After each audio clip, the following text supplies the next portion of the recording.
So, Gareth Edwards released a Godzilla movie last year, and I want to talk about it. Welcome back to Blockbuster Bombshell.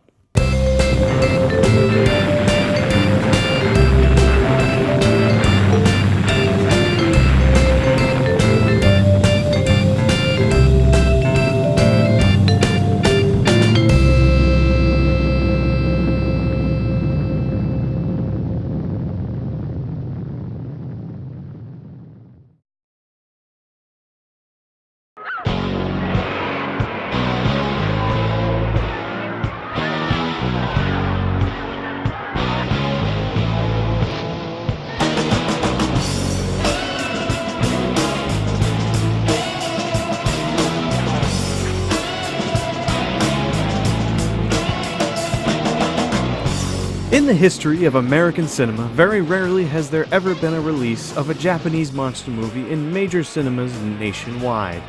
As a matter of fact, there have only been about 3 of them. The first 1954 American recut of Godzilla, titled Godzilla, King of the Monsters, with Raven Burr added in for some star value. The second, pretty much the direct sequel to the first film nearly 30 years later, called Godzilla 1985. They should have stuck with the cooler title, though, Return of Godzilla.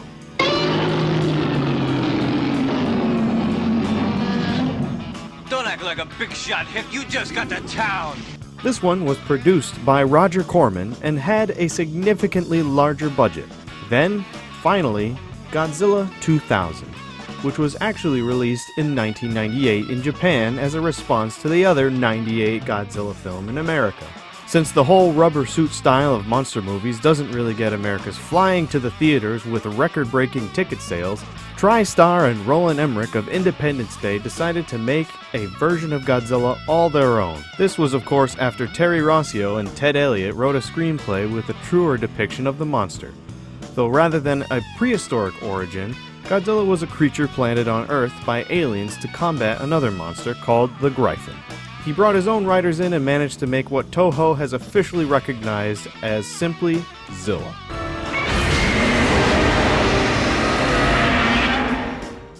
In this movie, Matthew Broderick plays a scientist hired by the military to explain the mysterious happenings off the coast of Japan. Soon they all realize that whatever sea monster is sinking ships and eating fish is some radioactive iguana that lays thousands of eggs in Madison Square Garden. I'll admit, as a monster movie fan, I like this movie for what it is. A giant monster movie. But this wasn't the Godzilla I knew. There was no fire breath, no monster to fight, and this thing was literally killed by missiles that the Japanese Godzilla would eat for breakfast. Did you even watch any of the other Godzilla movies, Roland Emmerich? Despite the movie nearly tripling its budget, no sequel was made. Probably because theaters take about 60%, then the marketing budget is covered, along with breaking even of the whole movie budget. So by guessing, I would say the studio probably had just broke even. Anyway, that's all the technical crap that I won't get into yet. If you're still hurting from the movie as a G fan, watch the animated series, which follows the baby hatchling at the end of the film. He actually kicks some serious ass, and even breathes fire. 16 years later, after Zilla stomped New York, there was lots of talk about working on another Godzilla movie. In 2004, Toho made its last installment in its official series for at least a while, called Final Wars.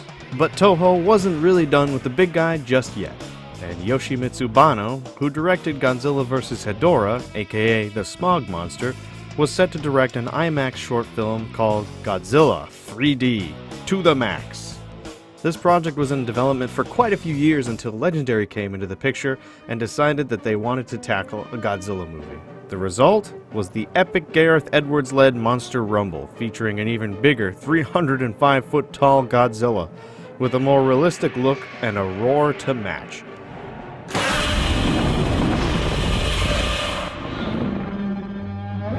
Also, new monsters, which I guess are cool. A lot of the complaints I've heard surrounding the movie are the lack of Godzilla and too much flaunting of the human characters, which weren't really something that audiences cared about.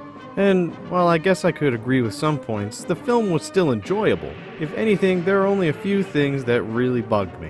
While I agree there wasn't a lot of Godzilla, The build-up to when we finally see him is so satisfying that I can forgive the director for teasing me. Though I will say the first time I saw the film and he teased a few monster fights not once, but twice, is where I was getting a bit annoyed. Also, what really disappointed me the most was the lack of Bryan Cranston. When I saw some of the trailers featuring him and his clear struggle to find answers about the death of his wife, I really cared about his character. And then they kill off the only interesting person as soon as the monsters appear, and then it's up to his son, who you didn't really get the time to know, you're just kinda stuck with him. I mean, the marketing for the movie put so much emphasis that Cranston was in the film that when I saw him die halfway through, I was actually pretty pissed off. If there's nothing I hate more than anything about movie marketing, it's the misleading kind of marketing. Kind of like another shitty film Nope, I'm not talking about it. Nope, moving on. The film would have been way better than it turned out to be if they had just kept the character I cared most about in it.